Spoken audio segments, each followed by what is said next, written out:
तैयार हो जाइए बाजार के बड़े एक्शन पैक दिन के लिए, एक्सपायरी का एक्शन। और इस बीच ग्लोबल मार्केट्स मजबूत और चीन के साथ सीमा पर तनाव बरकरार, कभी ऊपर कभी नीचे ऐसे दिखे हैं दो सेशन, लेकिन क्लोजिंग हुई हरे निशान में। आज फिर से मजबूत शुरुआत के हैं संकेत, उसके बाद का एक्शन कब और कैसे और किस तरफ होगा, इसका लेंगे जवाब। शेयर बाजार लाइव में आप सबका स्वागत है। नमस्कार, मैं हूं अनिल सिंघवी। नमस्कार, मैं दीपांशु भंडारी। वीकली एक्सपायरी का दिन है, भरपूर एक्शन है अनिल जी। और आज तो न्यूज़ लिस्ट इतनी बड़ी बनी है कि समझ में नहीं आ रहा कि इसमें सबसे बड़ा ट्रिगर क्या रहेगा। तो कठिन काम आप ही करिए सर, बताइए आज के बड़े ट्रिगर्स क्या हैं। डाउ में बहुत ही बेहतरीन तेजी दिखी है दीप, और उम्मीद से कहीं ज्यादा, इसमें कोई डाउट नहीं। जिस तरह की तेजी बनी, वाह लाजवाब। मतलब आप सोच ही नहीं सकते कि इस मजबूती के साथ अमेरिकी बाजारों में उछाल आती दिख रही है। अब की बार 30,000 जो हमने नारा दिया डाउ का, डाउ बहुत तेजी से उस तरफ बढ़ता हुआ नजर आ रहा है। एफएम की बैंक्स और एनबीएफसी के साथ आज मीटिंग है। कोल इंडिया के नतीजे अच्छे रहे हैं, लेकिन चीन की सीमा पर अभी भी तनाव बरकरार है, सख्ती है वहाँ पर। दोनों तरफ से सेना का जमाव थोड़ा बढ़ता हुआ नजर आ रहा है। लेकिन इस बीच कल भारत सरकार ने एक बड़ा एक्शन और लिया है। 118 चीनी ऐप्स और बैन किए हैं, इंक्लूडिंग पबजी, जिसको लेकर ज़्यादातर पेरेंट्स हिंदुस्तान में खुश हैं कि चलिए फाइनली पबजी बंद हुआ, इंक्लूडिंग मी। मेरे साथ भी ऐसा ही है, मैं भी खुश हूँ कि फाइनली पबजी बंद हुआ, क्योंकि अब आजकल यंगस्टर्स को दीप ऐसा है ना, आप रोक नहीं सकते, थोड़ा समझा सकते हैं। और आपके समझाने पे 4 घंटा खेलते होंगे तो 2 घंटा खेलेंगे, लेकिन खेलेंगे ज़रूर। तो कम से कम ये खबर मेरे को कल देर शाम बहुत अच्छी लगी कि फाइनली गया, पबजी गया। बिल्कुल सर, इस खबर ने तो भारत को डिवाइड कर दिया है। अंडर 25 जिससे भी बात करें वो काफ़ी डिसअपॉइंटेड हैं, और उनके पेरेंट्स से बात करें तो बहुत ज़्यादा खुश हैं। और अब तो जोक्स भी कल चल रहे थे कि जितने भी लोग अब पबजी को छोड़ेंगे वो वापस अब मार्केट में एक्शन करेंगे, क्योंकि उससे एक्साइटिंग एक्शन तो मार्केट में ही आपको दिख रहा है। पर ये जो बड़ा स्टेप लिया है सरकार ने, एक्चुअली बिल्कुल सर, एक्चुअली दीप है ना, ये बात सही भी है। इनफैक्ट मैंने कई सारे ऐसे लोग भी देखे हैं जो आपकी मेरी उम्र के हैं, वो भी पबजी खेलते थे। मतलब ये बड़ा सरप्राइजिंग है कि ये सिर्फ बच्चों और यंगस्टर्स में नहीं है। ये तो बेसिकली वो है ना कि इसे कहते हैं लत। अब लत तो जिसको जिस उम्र में लग जाए, तो वैसा वाला हाल है कि एक बार शुरू ना करें तब तक ठीक है, जब शुरू कर दिया तो उसके बाद मामला बड़ा सीरियस हो जाता है। तो किसी भी उम्र के लोग हों, हाँ डेफिनेटली यंगस्टर्स के पास समय ज़्यादा होता है और उनको शौक ज़्यादा होता है, तो वो एक अलग बात है। बट हर उम्र के लोगों को लत लगी हुई है। तो चलिए, ये एक बड़ी खबर है। हाँ जी, आप कुछ पूछ रहे थे दीप। नहीं सर, इसी खबर में बोल रहा था। वैसे तो हम खैर पबजी काफ़ी पॉपुलर रहा है भारत में, पर ये जो सरकार की तरफ से एक और बड़ा कदम लिया है, अब 118 चाइनीज़ ऐप्स कुल बैन हो चुकी हैं। तो सरकार कहीं ना कहीं अपनी इंटेंशंस क्लियर कर रही है कि हम चाइना को बुली नहीं करने देंगे। और साथ ही जो तनातनी चल रही है बॉर्डर रीजन्स पर, वहाँ पर भी सरकार की तरफ से कुछ ठोस कदम उठाए गए हैं। कैसे देखना चाहिए सर, सरकार जो इतने ठोस कदम उठा रही है, चाइना को एक क्लियर मैसेज भेजा जा रहा है सरकार की तरफ से? दीप देखिए, मैं न तो राजनीतिक विशेषज्ञ हूँ, न मैं रक्षा वाले मामलों का विशेषज्ञ हूँ, न मैं विदेशी मामलों का विशेषज्ञ हूँ। मैं जो कुछ विश्लेषण और एनालिसिस करता हूँ सिर्फ और सिर्फ अपने कॉमन सेंस के दम पर करता हूँ। और मेरा कॉमन सेंस ये कहता है, आप ये देखिए कि बार बार चीन के साथ ये क्यों हो रहा है। क्यों हम पिछले महीने 1.5 महीने पहले चीन के साथ तनातनी हुई और ऐसा लगा कि सब कुछ ठीक हो गया, वापस होता हुआ दिख रहा है। जिस जगह के लिए लड़ाई हो रही है, उस जगह की एक्चुअली देखा जाए तो सेंटिमेंटल वैल्यू ज़्यादा है कि ये हमारी ज़मीनें हम नहीं लेने देंगे, ये दूसरों की ज़मीनें हम कब्जा करेंगे। यही बात है दोनों देशों के बीच में कि एक दूसरे की ज़मीन लेने का या बचाने का सिलसिला है, वो है। एक्चुअली देखा जाए तो उस ज़मीन पर कोई मतलब ऐसा नहीं कि कोई पैदावार है, कोई वहाँ से आपको मतलब अगर चीन ने हथिया लिया तो उनकी जीडीपी बढ़ जाएगी, या हमारी चली गई तो बढ़ जाएगी, या हमने उनकी ले ली तो। लेकिन वो एक इमोशनल वैल्यू है उस ज़मीन की, ये हमारी ज़मीन है, कुछ भी हो जाए हम कब्जा नहीं करने देंगे या घुसने नहीं देंगे, वो सही है। लेकिन फिर सवाल ये आता है कि चीन ऐसा कर क्यों रहा है। इसका मुझे जो सेंस मिलता है, देखिए अब है ना, लड़ाई सिर्फ 2 चीज़ों के लिए होती है, एक पावर के लिए और दूसरी पैसों के लिए, और यहाँ पर दोनों ही इन्वॉल्व है। पावर कैसे? पावर ये कि चीन ये बताना चाहता है कि मैं दुनिया का दादा हूँ, और अब अमेरिका धीरे धीरे मतलब है ना, वो चेंज ऑफ गार्ड हो रहा है कि पहले गली से जब अमेरिका निकलता था तो सब चुप हो जाते थे, अब हम निकलेंगे तो सब चुप हो जाएंगे। ये चीन और अमेरिका के बीच की टसल है, और चीन और अमेरिका के बीच की टसल में जब अमेरिका ने उन पर पावर के सामने पैसे का उपयोग किया कि हम आपके ऊपर ट्रेड बैन्स लगाएंगे, आपके प्रोडक्ट्स नहीं खरीदेंगे, आपको ड्यूटीज़ कम करनी पड़ेगी।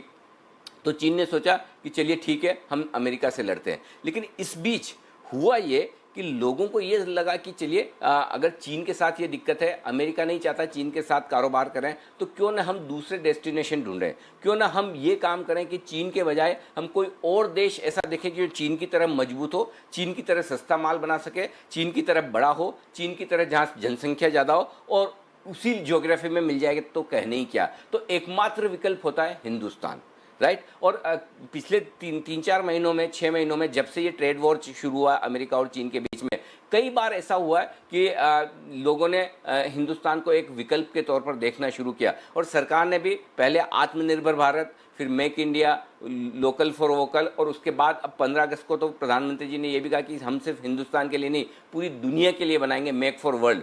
तो इसका मतलब सीधा सीधा है कि चीन ये सेंस कर रहा है कि अगर मेरे हाथ से मेरी जो प्रोडक्शन कैपेबिलिटीज़ हैं, जिस चीज़ में चीन सबसे ज़्यादा मजबूत है वो मैन्युफैक्चरिंग और एक्सपोर्ट, अगर वो मेरे हाथ से निकलकर हिंदुस्तान के पास पहुंच गया तो फिर मेरे पास न पैसे उतने रहेंगे, न पावर उतना रहेगा। तब मैं क्या करूं? तब मैं एक काम करता हूं, मैं सीमा पर एक तनाव पैदा करता हूं, बार बार घुसपैठ, बार बार ये मस्ती करना जिसे मैं कह सकता हूं।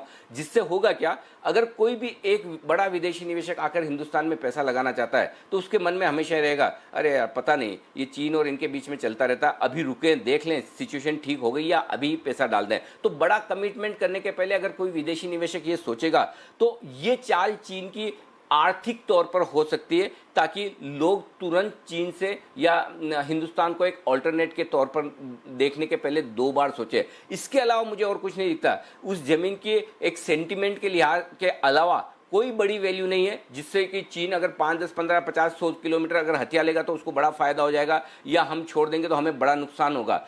कुछ भी नहीं है। इसका पूरा का पूरा जो पर्पस है, और वो पर्पस सीधा सीधा ये कि इंडिया को आप एक इकोनॉमिक सुपर पावर ना बनने दें, हमारा बिजनेस इंडिया से शिफ्ट होकर वहाँ ना जाए। और चीन को ये, अच्छा एक और चीज़ बता दूँ, ये सब इसी तरह से तनातनी चलेगी, लेकिन कोई युद्ध नहीं होने वाला है, कोई बड़ा कुछ नहीं होने वाला। उसका रीज़न भी सिंपल है, चीन को ये बहुत अच्छी तरीके से पता है अगर वो इस तरह की सिचुएशन में बढ़ता है तो हिंदुस्तान के साथ दुनिया के कई सारे देश खड़े होंगे। और वो जानते हैं कि हम शांतिप्रिय देश है, आज तक हमने अपने इतिहास में कभी किसी पर आक्रमण नहीं किया, बचाव जरूर किया, अच्छे से किया, अब भी करेंगे। तो चीन को ये पता है। दूसरी बात है कि जैसे अगर इस तरह की कोई हरकत उसने की तो कोई हिंदुस्तान तो छोड़िए, हिंदुस्तान के साथ अमेरिका, जापान, ये फ्रांस, ऐसे कई देश ऐसे होंगे जो चीनी सामानों का बहिष्कार करना शुरू कर देंगे। और वो चीन आज अफोर्ड नहीं कर सकता।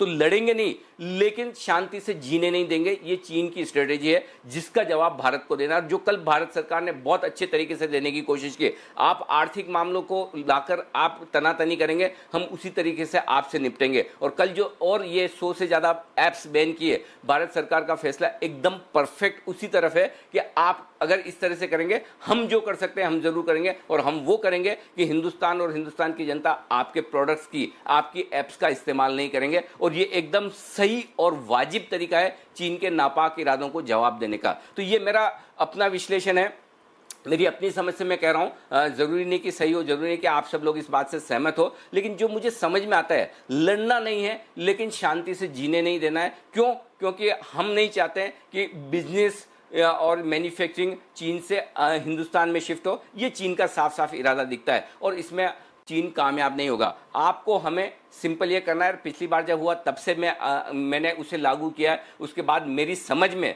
अनजाने में कुछ हुआ तो अलग बात है, मेरी समझ में मैंने कोई चीनी प्रोडक्ट उसके बाद नहीं खरीदा। और मैं हर बार कोशिश करता हूँ कुछ नया खरीदने जाऊँ तो मैं देखता हूँ कि चीन का तो बना हुआ नहीं है। तो आप और हम जो कर सकते हैं वो ये कर सकते हैं कि ऐसे माहौल में हम चीनी प्रोडक्ट्स का इस्तेमाल नहीं के बराबर करें, बहिष्कार करें, नया तो खरीदने का सोचें ना। और जहाँ तक हो सकता है उसके रिप्लेसमेंट थोड़े कॉस्टली भी हो, लेकिन हमारे इंडियंस, हमारे भाई बना रहे हैं तो हम उसका इस्तेमाल करने की कोशिश करें। मुझे लगता है ये चीन को एक मुंह तोड़ जवाब हमारे लेवल पर हो सकता है। सरकार अपने लेवल पर करेगी, वो अपनी जगह। चलिए, ये तो बात हुई चीन और भारत के साथ तनातनी की, लेकिन जो कुछ कल से लेकर आज तक डेवलपमेंट हुए उस पर फोकस करना जरूरी है। कल देर शाम अगर आप SGX निफ्टी देखते तो 70-75 पॉइंट नीचे ट्रेड करता हुआ दिख रहा था। वजह जो 118 ऐप्स बैन हुए, लोगों को लगा कि ये तनाव बढ़ाने वाली चीज़ है। और उसके साथ ही तिब्बत सीमा पर, भूटान और नेपाल सीमा पर, लद्दाख में थोड़ी सी सेना की तैनाती तैनाती बढ़ी है दोनों ही तरफ से, तो उसको लेकर तनाव है। तो मार्केट के लिहाज से आप देखेंगे तो आपको थोड़ा सतर्क रहना है। मैं फिर से कह रहा हूं,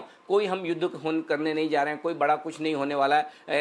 ये आजकल जो युद्ध होते हैं ना, वो युद्ध आर्थिक मोर्चे पर ज़्यादा लड़े जाते हैं, बजाय ये ज़मीन पर कि एक दूसरे पर गोलियां चलाकर, टैंक चलाकर, हमले करके, हवाई हमले करके लड़ें। वो ज़माने अब धीमे धीमे जा रहे हैं। अब आप अलग तरीके से, चीन कर क्या रहा है अमेरिका को मारने के लिए? अगर मैं ये कह दूं कि उन्होंने कोरोना वायरस दुनिया में फैलाया ताकि बाकी इकोनॉमी सब ढीली हो जाए, आप मुझे बताइए, आप हर रोज सुबह कोरोना का अपडेट देते हैं। पिछली बार कब आपने कहा कि चीन में इतने मामले हैं? चीन में कोरोना खत्म ही हो गया, बाकी पूरी दुनिया लड़ रही है। जिसने कोरोना को पैदा किया वहां पर कोरोना के मामले ही सामने नहीं आते हैं। ये सब समझ में आता है कि चीन आर्थिक रूप से सबको कमजोर करना चाहता है। फैला दो कोरोना, सब घर में बैठे रहेंगे, इकोनॉमी सबकी ठप, किसी की 25% गिरेगी, किसी की 40% गिरेगी, किसी की 15% गिरेगी। ये उनके इरादे हैं। तो इसलिए थोड़ा सा आपको सतर्क रहना है कि ये जो डेवलपमेंट होंगे उस हिसाब से बाजार का रिएक्शन किसी भी तरफ बड़ा हो सकता है। ब्रिगेडियर स्तर की जो ब्रिगेड कमांडर स्तर की जो बातचीत हुई वो अभी तक विफल हुई है, अभी और चलेगी। तो इन पर नजर रखिए, जो भी खबर जैसी भी आई, अच्छी या खराब, सीमा पर तनाव कम होने की खबर आएगी,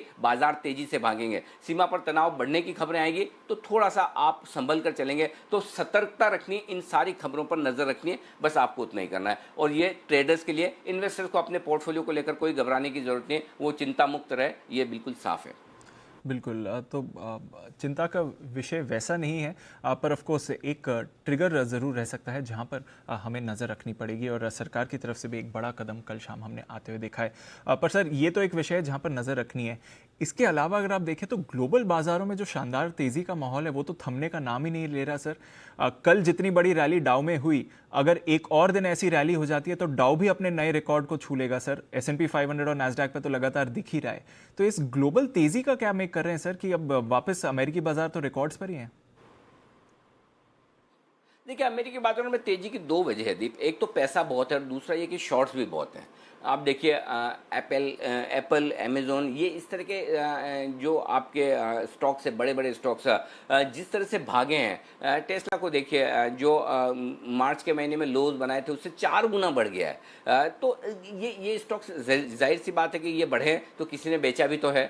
शॉर्ट्स इतने हैं कि शॉर्ट्स अमेरिकी बाजारों में भी बड़े स्टॉक्स को गिरने नहीं देते हैं, और लॉन्ग करने के लिए तो आपके पास कारण है ही। और मैं सीधे तौर पर ये कहना चाहता हूँ कि जब तक स्टिमुलस पैकेज नहीं आएगा तब तक तो अमेरिकी बाजारों में बड़ी गिरावट के खतरे है नहीं। अब आप देखिए, तेजी करनी है तो अमेरिका में कोरोना आप भूल जाते हैं, इकोनॉमिक रिकवरी भूल जाते हैं, चीन के साथ ट्रेड वॉर की चिंताएं भूल जाते हैं। सिर्फ और सिर्फ एक ही चीज़ पर फोकस है, वो लिक्विडिटी और एक और राहत पैकेज। इसके साथ ही फेड ने जो संकेत दे दिए कि 2% इंटरेस्ट रेट हो भी जाए तब भी हम ब्याज दरें बढ़ाएंगे नहीं। तो ये तीसरा लाइसेंस है जो आपके पास, अगर आप एक अमेरिकी बाजारों में इन्वेस्टर हैं तो आपको पता है कि साल 2 साल आपकी ब्याज दरें बढ़ने वाली नहीं। 0% में आप क्या कमा लेंगे? और इक्विटी में जहां हर हफ्ते आपको 5%, 4% इंडेक्स रिटर्न दे रहा है, और वहां पर 0%, 1%, 2% अगर आपको फिक्स इनकम में साल भर में रोते रोते मिले तो फिर आप क्या करेंगे?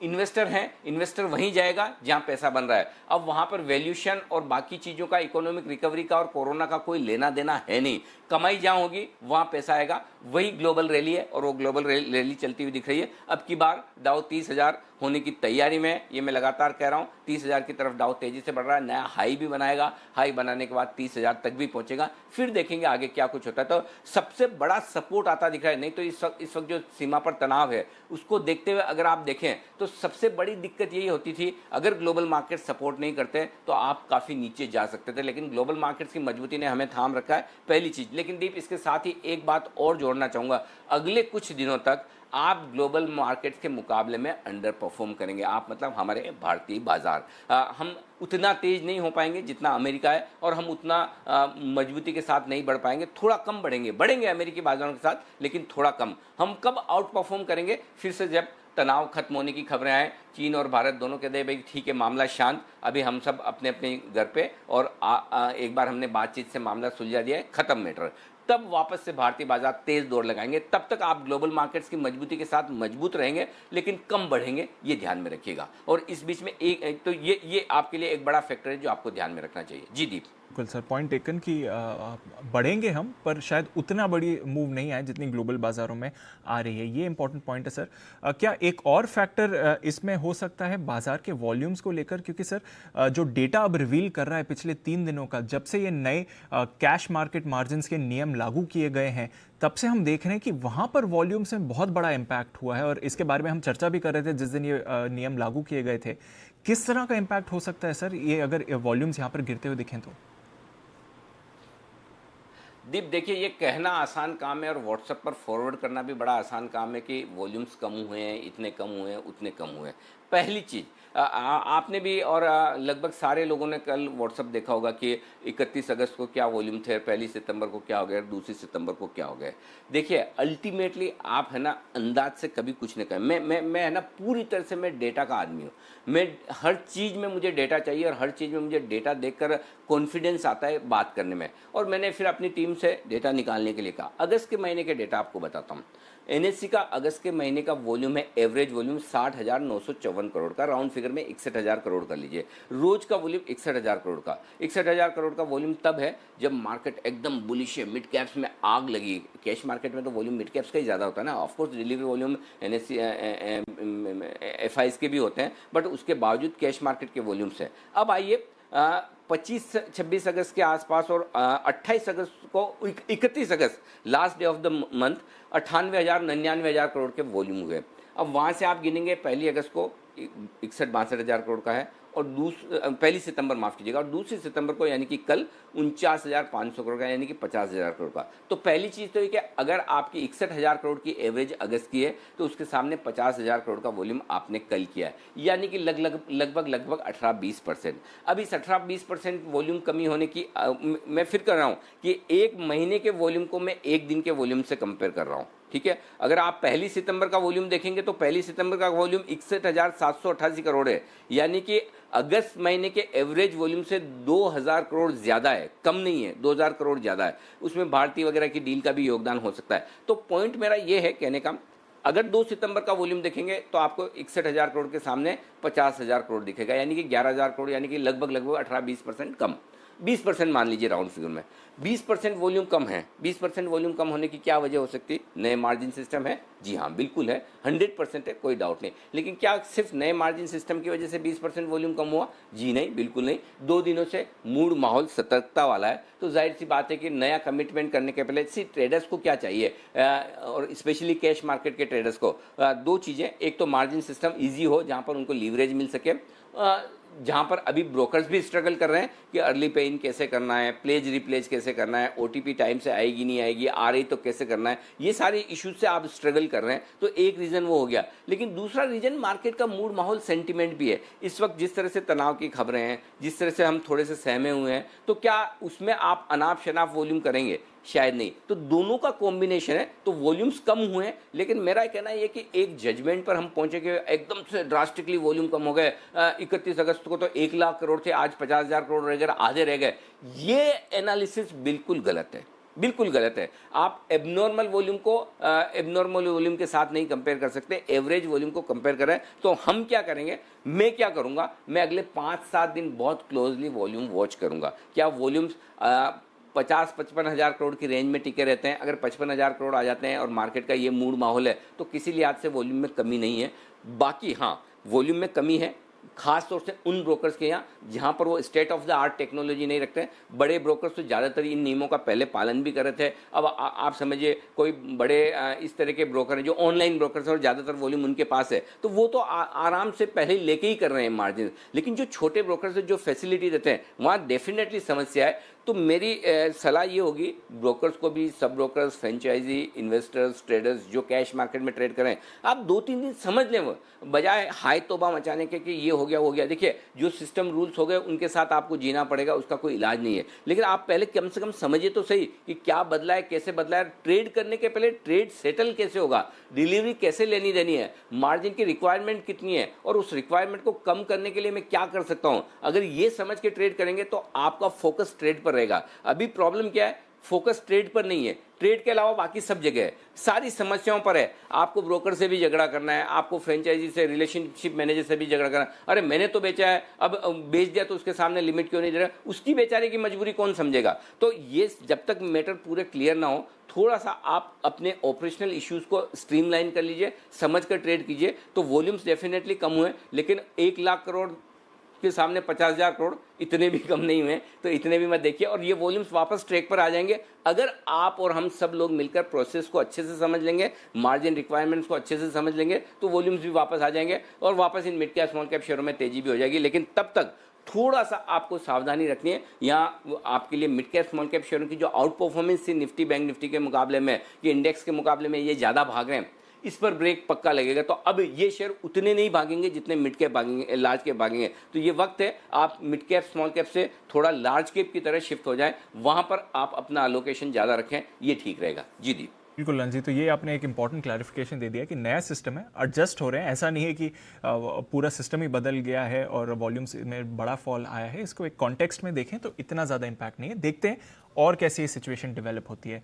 सर फाइनली आज का जो एक अहम ट्रिगर रहेगा हमारे लिए, सितंबर सीरीज़ की पहली वीकली एक्सपायरी है। कल जो अच्छी रिकवरी आई पिछले 1-1.5 घंटे में, उस मोमेंटम को देखें, ग्लोबल मोमेंटम को देखें, तो वीकली एक्सपायरी के लिए क्या सेटअप बन रहा है सर? देखिए दीप, में है ना, कोई किसी तरह की एक्सपायरी किस लेवल पर होगी उसका अंदाज लगाने की कोई मैं गुस्ताखी नहीं करूँगा। और मुझे कोई ऐसी ज़बरदस्ती तो है नहीं कि मुझे बोलना ही बोलना है कि इस लेवल पर होगी।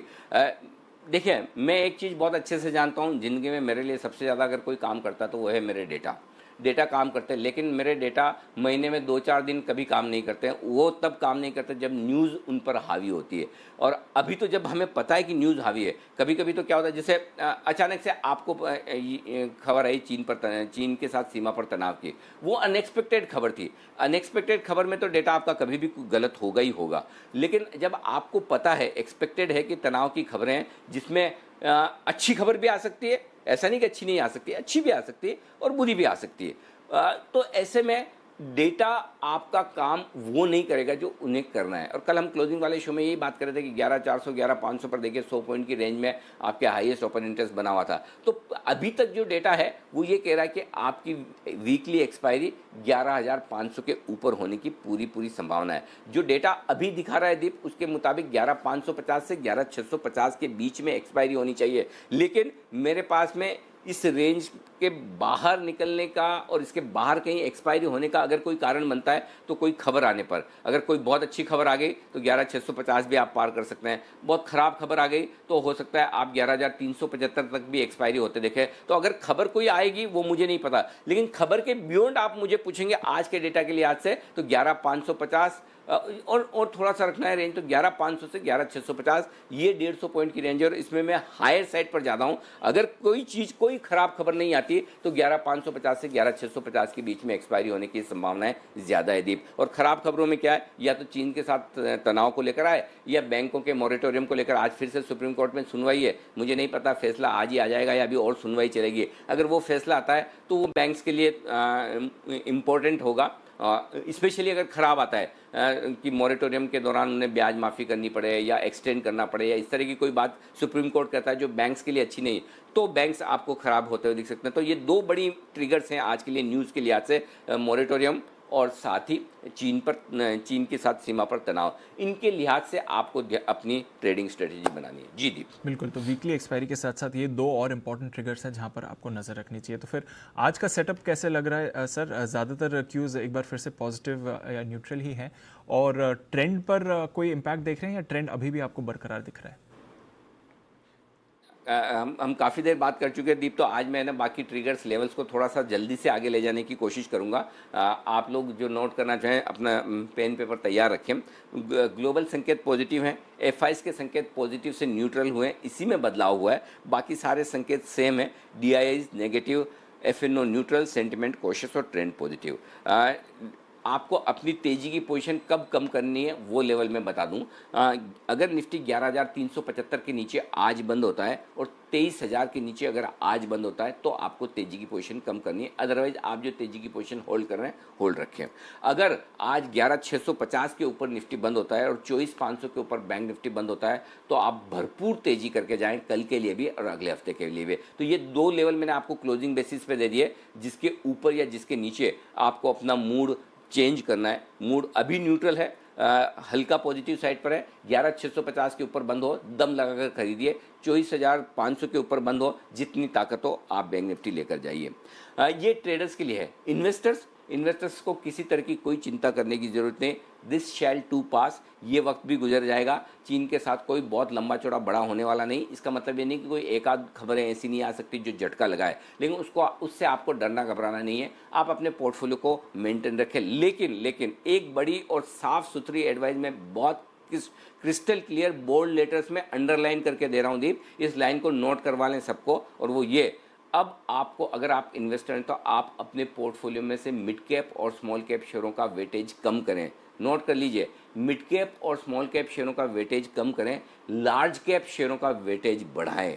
ये मैं बहुत साफ आपको बताना चाहता हूँ कि ये वक्त ऐसा है जहाँ पर अब आपको मिड कैप और स्मॉल कैप शेयरों से लार्ज कैप शेयरों में अपना वेटेज बढ़ाना है, वहाँ पर इन्वेस्टमेंट ज़्यादा करना है। लार्ज कैप शेयरों से मेरा मतलब है किसी आईटीसी, किसी एलएनटी, किसी रिलायंस में आप वेटेज बढ़ाइए, किसी टीसीएस में बढ़ाइए। और कोई जो छोटे शेयर हैं, मिड कैप और स्मॉल कैप शेयर, ऐसा नहीं कि मिड कैप और स्मॉल कैप शेयर पर ब्रेक लग गया और आज से यू टर्न ले लेंगे। सेलेक्टिवली चलेंगे, कभी कोई, वो तो हमेशा होगा। जब मार्केट 52 हफ्तों के निचले स्तरों पर होता है, 7,500 के लेवल पर भी निफ्टी पे होने पर भी कई mid cap small cap share हैं जो लाइफ टाइम हाई बनाते हैं, और इस वक्त भी लाइफ टाइम लो बनाने वाले स्टॉक्स भी आपको मिल जाएंगे। वो स्टॉक स्पेसिफिक एक्शन अलग है, लेकिन मिड कैप और स्मॉल कैप शेयरों की जो बड़ी आउट परफॉर्मेंस थी, अब उस पर ब्रेक लगेगा। तो एज एन इन्वेस्टर आपको अपने पोर्टफोलियो में रीजिक करना है। फॉर एग्जाम्पल, अगर आप अपना म्यूचुअल फंड में पैसा लगा रहे हैं, नए पैसा लगा रहे हैं, तो आप लार्ज कैप फंड्स की तरफ जाइए। नए शेयर खरीदे तो आप आईटीसी एलएनटी खरीदिए। मुझे इन लेवल पर आईटीसी एलएनटी बहुत मजबूत, बहुत अच्छे नजर आते हैं, जो आपके पोर्टफोलियो को स्टेबिलिटी देंगे और आउट परफॉर्म करेंगे। तो इस तरह के शेयरों में अगर आप रहेंगे तो ज़्यादा बेहतर ये इन्वेस्टर्स के लिए। आइए, एफआईएस की नेट लॉन्ग पोजीशन कल कम हुई है, 64% से 60% आई है। पुट कॉल रेशियो 1.36 पर है। विक्स 3% नीचे आया। 11,350, 11,425 आज के लिए, दिन के लिए सपोर्ट जोन है, और 11,650, 11,775 ये ऊपरी रेंज है, ये बड़ी रेंज आज के लिए। बैंक निफ्टी के लिए 23,400, 23,600 ये आज के लिए मजबूत सपोर्ट जोन है। वैसे तो तोड़ेंगे नहीं, लेकिन मोरेटोरियम वाला मामला है और एक्सपायरी का दिन है, तो अगर गलती से ये रेंज टूटी तो 23,000, 23,100 तक का बड़ा सपोर्ट मिलेगा, संभावना कम है। ऊपर 24,000, 24,200 ये बैंक निफ्टी के लिए इमीडिएट रुकावट वाला लेवल है। इसको पार करेंगे तो 24,500, 24,600 तक जाने की कोशिश बैंक निफ्टी की होगी। आज की छोटी रेंज निफ्टी की 11,475, 11,600 ये नोट कर लीजिए। 11,425, 11,650 ज़्यादा संभावना है कि इसी रेंज से हम काम चला लेंगे आज दिन भर। फिर भी एक्सपायरी के लिहाज से एक और बड़ी रेंज हैंडी रखिए, 11,375, 11,775 ये आपके लिए निफ्टी पर बड़ी रेंज। 23,600, 24,000 ये बैंक निफ्टी की आज की छोटी रेंज। 23,400, 24,200 ये मीडियम रेंज, ज़्यादा संभावना इस रेंज की है। फिर भी एक और रेंज हैंडी कर लीजिए, 23,100, 24,500 आज की सबसे बड़ी रेंज, ये आपको ध्यान रखना है। तेजी की पोजीशन पर स्टॉप लॉस 11,350 पर लगाएं, 25 पॉइंट ऊपर किया है मैंने स्टॉप लॉस, इंट्राडे भी, क्लोजिंग भी। 23,350 ये बैंक निफ्टी का वही स्टॉप लॉस है जो कल भी था। शॉर्ट पोजीशन पर स्टॉप लॉस थोड़ा सा, वैसे तो 11,550 ही बनता है इंट्राडे और क्लोजिंग बेसिस पर, फिर भी जिनको अब भी रखना है वॉलेटिलिटी को देखते हुए 11,650 आपका स्टॉप लॉस है। 24,200 बैंक निफ्टी का इंट्राडे और क्लोजिंग बेसिस पर डीपीए स्टॉप लॉस है जी। ओके, तो ये तो रही आपके लिए आज की रेंज, और साथ ही जो एग्जिस्टिंग पोजीशंस है वहां पर क्या ध्यान रखना है। नई पोजीशंस के लिए क्या सलाह दे रहे हैं सर? खरीदे निफ्टी 11,425 के स्टॉप लॉस के साथ, बाद में स्टॉप लॉस को हम और ऊपर ट्रेल करेंगे, 11,475 लाएंगे, 11,600, 650, 700, 775 ये टारगेट ऊपर की तरफ शॉर्ट करना है। 11,650 से मूड बनाना शुरू करें कि मुझे शॉर्ट कहाँ करना है। 11,650, 11,775 125 पॉइंट की रेंज है, आप अपनी रिस्क के हिसाब से करें। जिनको एकदम कम रिस्क लेनी वो ऊपर का इंतजार करें, जिसको मॉडरेट रिस्क लेनी 11,700 पर बेचें, और जो एग्रेसिव है वो 11,650 पे भी बेच सकते हैं। 11,800 स्टॉप लॉस होगा, 11,600, 11,550 और 11,503 टारगेट के लिए करनी है बिकवाली। बैंक निफ्टी खरीदें 23,350 के स्टॉप लॉस के साथ, जिसे हम रिवाइज करके 23,600 पर लेकर आएंगे तो बाजार खुलने के बाद। ऊपर का आपका जो टारगेट बनेगा 24,000, 24,200, 24,500 ये तीन टारगेट के लिए आपको बैंक निफ्टी में खरीदारी करनी है। और जो लोग बैंक निफ्टी शॉर्ट करना चाहते हैं उनके लिए एकदम परफेक्ट रेंज और लेवल तो है 24,500, 24,600, जो कि यहाँ से 700 पॉइंट ऊपर है। तो थोड़े से हम मुंगेरी लाल हो जाएंगे अगर ये सोचे कि 700 पॉइंट ऊपर मिल ही जाएगा। तो फिर इसका मतलब ये कि आपको 24,200 से ही मूड माहौल को देखते हुए तैयारी करनी है शॉर्ट की। अगर लगे कि माहौल बहुत ही तगड़ा है, बहुत ही ज़बरदस्त है, तो 24,500 तक का वेट करें। और लगता है कि नहीं ऐसा कुछ नहीं, तो 24,200 से ही शुरुआत बैंक निफ्टी पर आप शॉर्ट करने की कर सकते हैं, ये आपके लिए होगा। और नीचे की तरफ के टारगेट हैं 24,000, 23,800, 23,600 और 23,500। ये सारे टारगेट्स हैं जिनके लिए आपको करनी है बिक वाली दीप। तो ये आपके लिए आज के सारे लेवल्स। बिल्कुल, तो ये हैं अहम लेवल्स जहाँ पर नज़र रखनी है, नई पोजीशंस कैसे बनानी है। बैन में दो नए स्टॉक्स आ गए हैं, पीएनबी और एस्कॉर्ट्स। वोडाफोन आइडिया बैन के बाहर चला गया है, आईबी हाउसिंग अभी भी बैन में है। तो पीएनबी, एस्कॉर्ट्स और आईबी हाउसिंग, ये तीन स्टॉक्स आज के लिए बैन में हैं। चलिए सर, आज के जो संकेत हैं उसके बारे में थोड़ा विस्तार में बताइए। जो एफआईएस को आपने पॉजिटिव से न्यूट्रल करा है उसका क्या मतलब हुआ, और डीआईएस अभी भी नेगेटिव है? देखिए, एफआईएस की तरफ से 991 करोड़ की खरीदारी आई है दीप, और वो अच्छी कही जाएगी। लेकिन सामने डेटा जो है ना मज़ेदार नहीं है दीप। इंडेक्स बेचे हैं 800 करोड़ से ज़्यादा के, स्टॉक्स बेचा है 600 करोड़ का। एक्चुअली मुझे है ना नेगेटिव लिखना चाहिए, लेकिन मैं सोचा था कि एक दिन के एक्शन पे क्यों नेगेटिव लिखूं। बाकी एक्चुअली देखा जाए तो एफआईएस के डेटा कल के लिए नेगेटिव है। अब आइए इंडेक्स में, ऑप्शंस में जो 1110 करोड़ की बिकवा, ये और भी खतरनाक है। क्यों? क्योंकि दीप देखिए, पहले तो मैं बता दूं कि इंडेक्स की जो लॉन्ग है एफआईएस की नेट लॉन्ग, वो घटकर आई है 4% से, 64% से घटकर 60%। तो एक तो है तेजी की पोजीशन ज़्यादा घटी है और थोड़े शॉर्ट भी बने हैं। शॉर्ट कम बने, तेजी की पोजीशन में कल एफआईएस ने अपनी तेजी की पोजीशन कम की है 11,550 के करीब। तो पहली चीज़ ये ध्यान में रखिए। अब 1100 करोड़ के जो ऑप्शन बिके हैं इसमें दबाकर कॉल बेचे, कॉल राइटिंग जबरदस्त हुई है एफआईएस की तरफ से, ये सरप्राइजिंग है। बहुत कॉल राइटिंग हुई है और थोड़ी बहुत लॉन्ग पोजीशन जो थी कॉल्स में वो उन्होंने कम किए, और साथ में जो खरीदारी की है वो पुट खरीदे हैं। तो ऑप्शन के डेटा भी बेहद खराब है। तो आज के सेशन में तनाव के साथ साथ एक एफआईएस के डेटा ये उतने मजबूत है नहीं, इनफैक्ट नेगेटिव साइड पर ही है। लेकिन प्रॉब्लम क्या है? प्रॉब्लम ये, मैं क्यों फिर भी न्यूट्रल लिख रहा हूँ, उसकी वजह कि एफआईएस पिछले 3 दिनों से मैं देख रहा हूँ डेटा में अपना मन बना नहीं पा रहे कि तेजी करनी है या मंदी करनी है, कंफ्यूज है। अब वो किस वजह से कंफ्यूज है वही जाने। या तो वो सीमा पर जो डेवलपमेंट हो रहे हैं वो देखना चाहते हैं, बॉर्डर पे क्या कुछ होता है, या कोई और चीज़ है। तो लेकिन एफआईएस के डेटा में क्लैरिटी नहीं है, तो इसलिए मैं डे बाय डे आपको विश्लेषण करके बताऊंगा। कल के डेटा नेगेटिव साइड पर है जी दीप, और ट्रेंड के हिसाब से देखेंगे तो नेगेटिव नहीं, न्यूट्रल मान लीजिए। एक दिन के बिकवाली से हम ट्रेंड नहीं बदलेंगे, इसलिए न्यूट्रल है। बट कल के डेटा डेफिनेटली अच्छे खासे नेगेटिव नहीं, अच्छे खासे नेगेटिव है जी दीप। ओके सर, ये एफआईएस थोड़ा आप परेशानी कर सकते हैं। एक्सपायरी के दिन सर न्यूट्रल एफएनओ संकेत, कोई लेवल्स यहाँ से निकल रहे हैं जो 11,500 सबसे इंपॉर्टेंट है। 25 लाख शेयरों का ओपन इंटरेस्ट है, हाईएस्ट ओपन इंटरेस्ट है पुट में, वो होल्ड होना चाहिए। और उसके ऊपर जब तक बने बिल्कुल डरने घबराने की जरूरत नहीं है। ऊपर में 11,600 हल्की रुकावट है, 26 लाख शेयर कॉल्स में है। तो 11,500, 11,600 आपके लिए टाइम बिताने की रेंज होगी। इसके किसी एक तरफ बाहर निकले तो बड़ा मूव आएगा। ये है आपके लिए निफ्टी के डेटा। बैंक निफ्टी 23,500 बेहद मजबूत support, 9 lakh share highest open interest put में, इसके नीचे जाने के चांस कम है। 24,000 रुकावट का लेवल है, 9 लाख शेयर कॉल्स में है, वहाँ पर 24,000 पार किया तो 200 पॉइंट तुरंत भागेंगे, 24,200 हो जाएगा। उसके बाद देखेंगे 24,500 आपसे एक्सपायरी के पहले पार नहीं होगा, ये भी मानकर चलें, क्योंकि 11 लाख शेयरों का वहाँ पर ओपन इंटरेस्ट है जो कि बड़ा है। तो ये आपके लिए निफ्टी और बैंक निफ्टी के डेटा है जी दीप। तो 11,500, 11,600, 23,500, 24,000 ये छोटी रेंज है जिस पर आपको फोकस करना है। इस रेंज के बाहर किसी एक तरफ निकला निफ्टी और बैंक निफ्टी तो फिर और एडिशनल मूव 1-1% का आप गिन लीजिए। ओके, तो ये है आपके लिए आज का भरपूर सेटअप। नज़र रखेंगे इन सारे क्यूज़ पर। आइए रिसर्च टीम से भी बात करते हैं, जान लेते हैं कौन से स्टॉक्स पर आपको फोकस करना चाहिए। संदीप, पूजा और साथ ही आशीष हमारे साथ तैयार हैं। Sandeep, good morning. बताइए आज के अहम ट्रिगर्स और खबरों वाले स्टॉक्स कौन से हैं?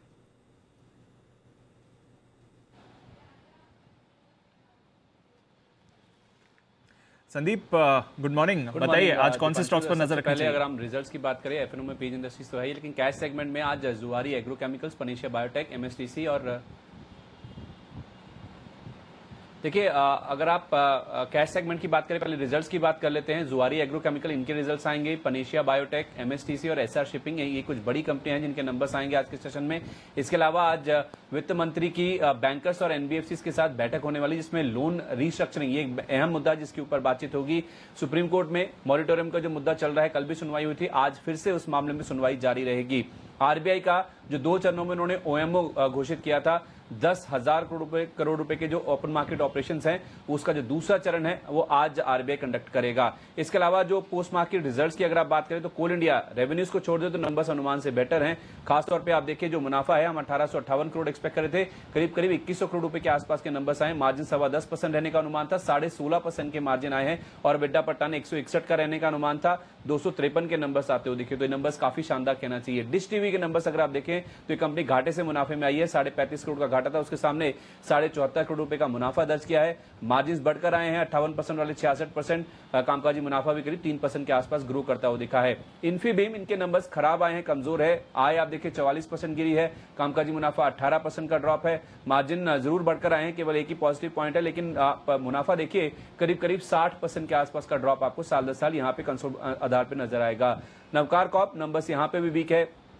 आप देखिए कंपनी मुनाफे से घाटे में आई है, 11.4 करोड़ का मुनाफा था, उसके सामने 12.5 करोड़ रुपए का घाटा पोस्ट किया है। मार्जिन्स भी कम हुए हैं, 31% वाले 13.25%, कामकाजी मुनाफा 62% घटा है और आय में भी 11% का ड्रॉप है। कुछ खबरों की बात करें तो टाटा मोटर्स, इन्होंने कल बाजार बंद होने के बाद अपने ऑटो बिक्री के आंकड़े घोषित किए हैं, जिसमें कुल बिक्री आप देखें तो साल दर साल करीब 21.5% ग्रो करी है, लेकिन सीवी बिक्री में कमजोरी है, 28% का ड्रॉप वहां पे है। टोटल घरेलू बिक्री आप देखिए 23% और सीवी में जो एक्सपोर्ट्स हैं उसमें 65% का ड्रॉप आपको नजर आएगा। हाँ, पैसेंजर व्हीकल बिक्री ये बहुत शानदार आई है, 2.5 गुना की बढ़त यहाँ पे ओवरऑल साल दर साल बेसिस पे देखने को मिली है। इंडसइंड बैंक बोर्ड ने इक्विटी के जरिए करीब 2500 करोड़ रुपए की रकम जुटाने को मंजूरी दी है। करीब 4.25 करोड़ शेयर जो हैं वो 524 रुपए के भाव पर अलॉट किए जाएंगे। कल की क्लोजिंग आप देखिए 640 रुपए के आसपास की है। और आखिर में एविएशन स्टॉक, स्पाइसजेट, इंडिगो पे नजर रखिए। कल दरअसल घरेलू एयरलाइंस को जो एविएशन मंत्रालय, उन्होंने 60% नेटवर्क कैपेसिटी पर आप ऑपरेट करने की मंजूरी दे दी है, पहले ये लिमिट 45% पर थी। ओके, कई सारे स्टॉक्स हैं जो फोकस में रहेंगे। आइए पूजा से भी जानते हैं कुछ और स्टॉक्स के बारे में। Good morning Pooja. Good morning Deepanshu. Engineers India पे नजर रखिए। गेल से कंपनी को 448 करोड़ का ऑर्डर मिला है। एलवाइज फाइनेंशियल सर्विस यहाँ पर ऑथोराइज टीचर्स कंपनी में निवेश करेगी। एलवाइज ऑल्टरनेट एसेट में करीब 2600 करोड़ का निवेश करेगी। वेदांता डीलिस्टिंग का फ्लोर प्राइस 87.25 रुपये प्रति शेयर थे, लेकिन एक अपडेट आया है। फाइनेंशियल स्टेटमेंट के अनुसार कंपनी की बुक वैल्यू 89.48 रुपये प्रति शेयर है और अभी फिलहाल 131 के भाव पर कंपनी कारोबार कर रही है। तो एक अपडेट वेदांता के लिए। रियल एस्टेट स्टॉक्स पर नजर रखिए। केंद्र सरकार ने राज्यों से प्रॉपर्टी पर स्टैंप ड्यूटी घटाने की अपील की। इन्फो एज भी फोकस में रहेगा। जोमेटो में मौजूदा निवेशकों से करीब $25 करोड़ कंपनी ने जुटा लिए हैं, जिसमें कि टाइगर, कोरा और सिंगापुर के सॉवरेन वेल्थ फंड तेमासेक से पूंजी कंपनी ने जुटाई है। कल्याणी ग्रुप भी आज फोकस में रहेंगे। सेबी ने बाबा कल्याणी फैमिली ट्रस्ट को टेकओवर नियमों के पालन में छूट दे दी है, जिसमें कि शेयर होल्डिंग और वोटिंग अधिकार में कोई बदलाव नहीं होगा। तो इन तमाम कंपनियों पर नजर रखिए। अदानी एंटरप्राइजेस समेत अदानी ग्रुप फोकस में रहेगी। खबर आ रही है कि इक्विटी के जरिए कंपनी की $100 करोड़ जुटाने की योजना है। जेके पेपर, इंडिया रेटिंग एजेंसी ने लॉन्ग टर्म रेटिंग जो है वो A+ से बढ़ाकर AA- कर दी है। रोजारी बायोटेक में एक फंड एक्शन हुआ है। प्लेटस वेल्थ मैनेजमेंट ने करीब 3 लाख शेयर्स की खरीदारी की है। इसके अलावा कुछ प्रमोटर एक्शन भी हुए हैं। सीक्वेंट साइंटिफिक में प्रमोटर ने करीब 3 लाख शेयर्स की बिकवाली की है 24 से 31 अगस्त के बीच। जामना ऑटो में फिर से एक खरीदारी हुई है प्रमोटर्स की तरफ से 31 अगस्त को करीब 2.25 लाख शेयर्स की खरीदारी हुई है। और आवास फाइनेंशियल्स में भी प्रमोटर पार्टनर ग्रुप ने 31 अगस्त को करीब 25.5 लाख शेयर्स की बिकवाली की। ओके, भरपूर स्टॉक्स हैं जहां पर हमें नजर रखनी पड़ेगी। फंड एक्शन, प्रमोटर एक्शन भी है फोकस में। आइए देख लेते हैं ब्रोकरेजेस का आज क्या कहना है FIR में।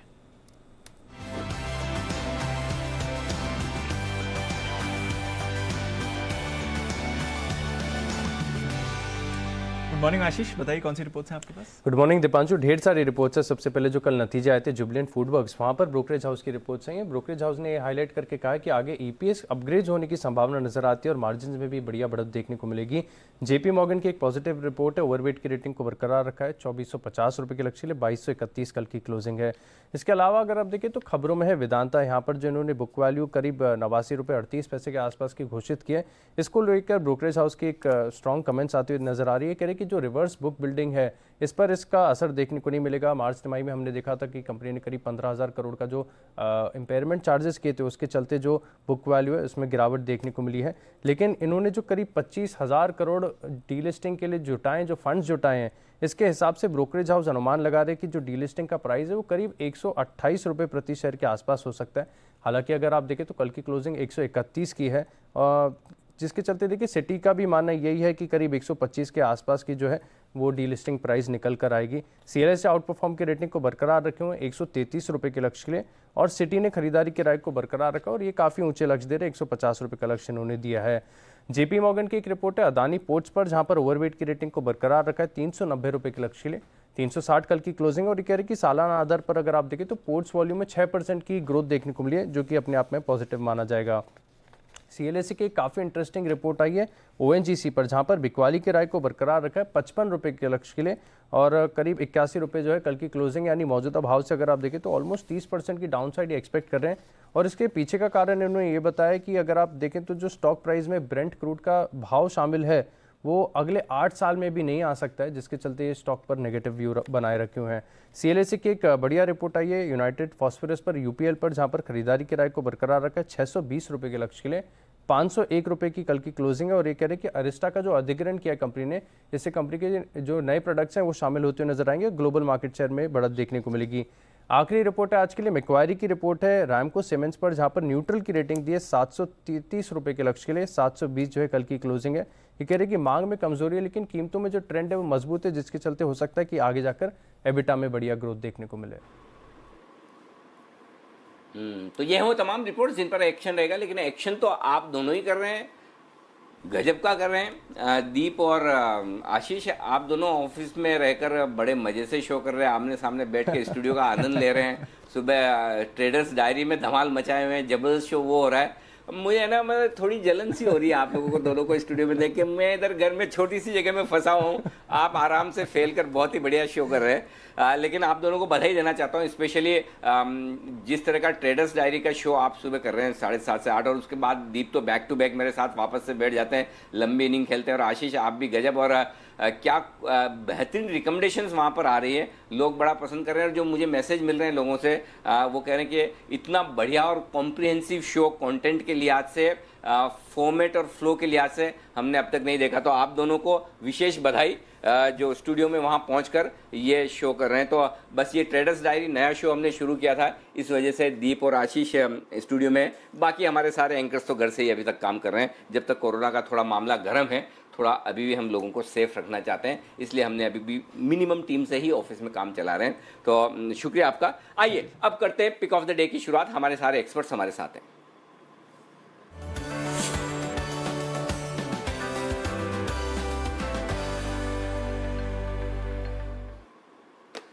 सुबह की पहली किरण के साथ मुस्कुराहट बिखेरने वाले हमारे किरण जी, आइए शुरुआत करते हैं आपके साथ। Kiran ji, good morning. Morning Anil जी, दीप वेरी गुड मॉर्निंग। और आज का मेरा पिक ऑफ द डे है डीवीज लैब। कल आखिरी 1 घंटे में कुणाल जी और राकेश जी ने वो स्टॉक रेकमेंड किया था। मैं फास्टेस्ट फिंगर फर्स्ट में वो पहले जीत गए, मुझे भी वो रेकमेंड करना था। पर जिस तरीके का चार्ट पैटर्न है बहुत ही शानदार है। मेरा मानना है कि 3270 का मेरा स्टॉप लॉस रहेगा। कैश लेवल्स की बात कर रहा हूँ, 3450 3500, ये टारगेट्स 1 से 2 दिनों में देखने को मिल जाने चाहिए। ओके, 3450 3500 का टारगेट खरीदे डीवीज लैब। कुणाल जी, राकेश जी की परंपरा को आगे बढ़ाते हुए किरण जी। आइए, दिलों पर राज करने वाले राजेश जी भी हमारे साथ हैं। Good morning sir. Rajesh ji बताइए क्या खरीदेंगे? Good morning Anil ji, good morning Deepanshu ji. Anil ji, pharma sector से ही खरीदेंगे और हम बायोकॉन खरीदने की सलाह देंगे आज। बायोकॉन में जिस तरीके से कल के सेशन में एक अच्छी बाइंग एक्शन देखने को मिली, स्टॉक में देखें करेक्टिव मूव के बाद स्टॉक ने डेली चार्ट पे ब्रेकआउट दिया, उसके ऊपर कल फॉलो अप बाइंग थी, तो हमें लगता है आज भी ये स्टॉक में एक मोमेंटम आते हुए दिखना चाहिए। तो 412 रुपए के आसपास फ्यूचर में क्लोज हुआ है, तो इसको हम बाय करेंगे यहाँ पे करंट लेवल से। 407 का स्टॉप लॉस रखेंगे। हमें लगता है बायोकॉन में 425 तक के टारगेट आते हुए दिखना चाहिए, तो बायोकॉन बाय करने की सलाह रहेगी आज पिक ऑफ द डे में। ओके, बायोकॉन में करें बाय 425 के टारगेट के लिए। वागले साहब सुप्रभात, बताएं सर क्या है आपका इरादा? Anil ji good morning, Deepanshu good morning. मेरा बाय करने का इरादा है यूबीएल, जिसमें कल अच्छी खासी मूवमेंट आई। आज थोड़ा सा कंसोलिडेटिव हो सकता है, लेकिन आप अगर 1 से 2 दिन के व्यू से खरीदेंगे मुझे लगता है और भी इसमें एक अप मूव बाकी है। 1084 का क्लोज है, मेरा 1065 का एक थोड़ा सा लंबा स्टॉप लॉस होगा। थोड़ा सा करेक्टिव मूव आता है तो ऐड करें, और 1134 तक के टारगेट्स में 1 से 2 दिनों में देख रहा हूँ। हाँ, इसको तो 1-2 दिनों के लिहाज से, फ्राइडे के लिहाज से ही खरीदें आप, ज़्यादा बढ़िया है। थर्सडे इसका दिन नहीं है, थर्सडे खरीदारी का दिन हो सकता है, चलने का दिन तो आमतौर पर फ्राइडे ही होता है। बाकी तो आप समझ ही गए होंगे, और नहीं समझे तो बंसल जी आपको और समझा देंगे। बंसल जी गुड मॉर्निंग, समझा दीजिए और अपनी पिक भी बता दीजिए। देखिए, good morning Anil ji, good morning Deepanshu. देखिए अनिल जी, पहले पिक ऑफ द डे देता हूँ। पिक ऑफ द डे तो वही है जो कल दिया था, टाटा मोटर्स। 145 का स्टॉप लॉस है, 160 का पहला टारगेट, 167 का दूसरा टारगेट। देखिए अनिल जी, आज तो गुरुवार है, तो इनको कल 3:30 बजे समझाऊंगा अनिल जी, वागले जी को भी। और मैंने अनिल जी वागले जी के लिए कुछ लाइनें, किरण जी भी ऐड हो गए, क्योंकि किरण जी ने बोला कि मैं राकेश जी कुणाल जी जीत गए। देखिए दोस्ती में हार जीत नहीं होती है। अब कल हमारे वागले जी दुल्हनियां ले गए तो हमने को बुरा थोड़ा बनाया, बल्कि उनके सम्मान में कुछ लाइनें लिखी हैं। तो वो लाइनें अनिल जी कल 3:30 बजे मस्ती की पाठशाला से पहले मैं बोलूंगा। तो उन लाइनों के लिए अनिल जी आप भी, दीपांशु भी और व्यूअर्स भी जुड़े रहे, चिपके रहे जी बिजनेस के संग। मतलब जो दर्द आपको कल दिया है वागले साहब ने, वो दर्द आज भी चल रहा है और कल तक चलता रहेगा। दिल से बात निकली नहीं है, भले ही कुछ भी कहे बंसल जी, ऊपर ऊपर से बोले कि मुझे कोई फर्क नहीं, लेकिन वो फर्क तो दिख रहा है। नहीं तो याद क्यों आता है बार बार? जी वागले जी। अनिल जी, मैं अभी आपकी बात मानने लगा हूँ कि उन्होंने रियली दिल पे लिया है। अरे वागले साहब, जरूर तो बोल देते हैं बंसल जी को, आपके पेटीएम में पैसे ट्रांसफर कर देते हैं, उनकी दुल्हनियां आप ले जाए, तो फिर ये तो थोड़ा मामला सीरियस है। अच्छा आइए कुणाल जी, गुड मॉर्निंग, बताइए सर आपका pick of the day. Good morning Anil ji, good morning Deepanshu. Anil ji, एक खरीदारी की राय है, बहुराष्ट्रीय कंपनी है, मेरे निजी पोर्टफोलियो का शेयर है। और अनिल जी, इस कंपनी को पहली बार मैंने तब जिक्र किया था जब इसका दाम कोई 3000 रुपये के आसपास होता था, और तब आपने मुझसे प्रश्न किया था कि इसका जो नाम है जीएमएम फॉडलर, इसमें से पी कहाँ चला गया, पी साइलेंट है क्या? और अनिल जी, आज आप देखिए कि 5800 रुपये का भाव है, लेकिन अभी स्टॉक में एक फ्रेश ब्रेकआउट आता हुआ दिख रहा है, और मॉर्निंग स्टार पैटर्न अब इसके चार्ट पर बना है, जिसके बल पर मुझे लगता है कि अनिल जी इसमें और तेजी देखने को मिलेगी। तो इन स्तरों पर जीएमएम फॉडलर को दोबारा से मेरी खरीदारी की राय है। 5550 रुपए पर 5550 पर स्टॉप लॉस रख लें। पहला टारगेट 6300 रुपए का और दूसरा टारगेट 6700 रुपीज का है, जिसके लिए जीएमएम फॉडलर में मेरी खरीदारी की राय है। ओके, जीएमएम फॉडलर यहां पर करें खरीदारी, ये है राय कुणाल जी की तरफ से। आइए सेठी साहब हमारे साथ हैं इस वक्त। सेठी साहब गुड मॉर्निंग।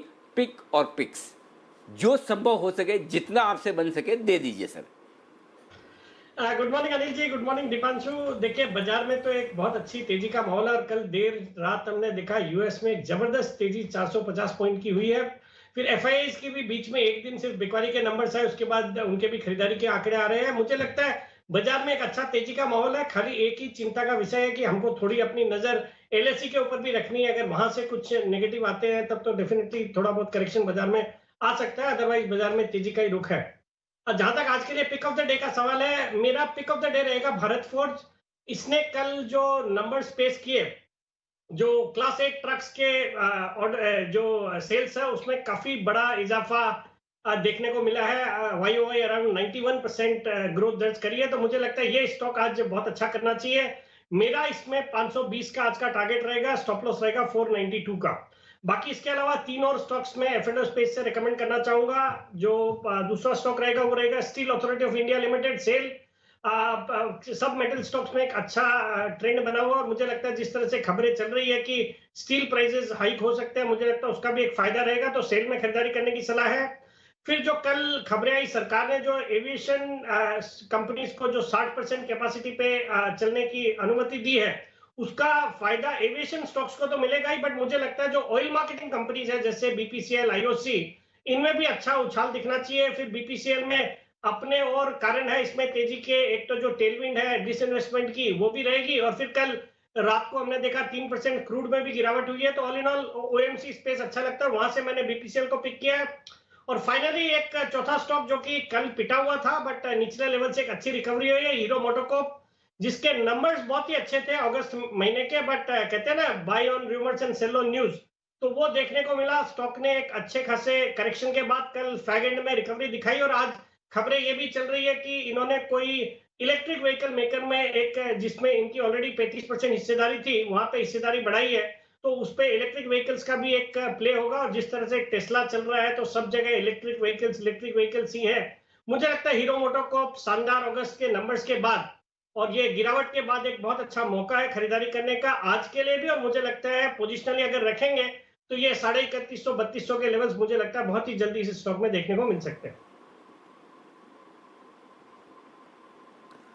ओके, तो ये है ढेर सारे स्टॉक्स जो पसंद है Hero MotoCorp, buy on rumour और buy on information, sell on news. और कल आपको तो पहले ही अंदाजा लगाकर, अंदाजा नहीं रिसर्च के साथ बताया था सेठी साहब ने कि इनके नंबर अच्छे आएंगे, पहले खरीद लीजिए और प्रॉफिट बुकिंग बाद में आई। फिर से आपके लिए नीचे में मौके बनेंगे खरीदारी करने के। मौका एक और है अभी भी पिक ऑफ द डे के लिए, और वो दे रहे हैं सुमित जी, हमारे साथ है तैयार। Sumit ji good morning.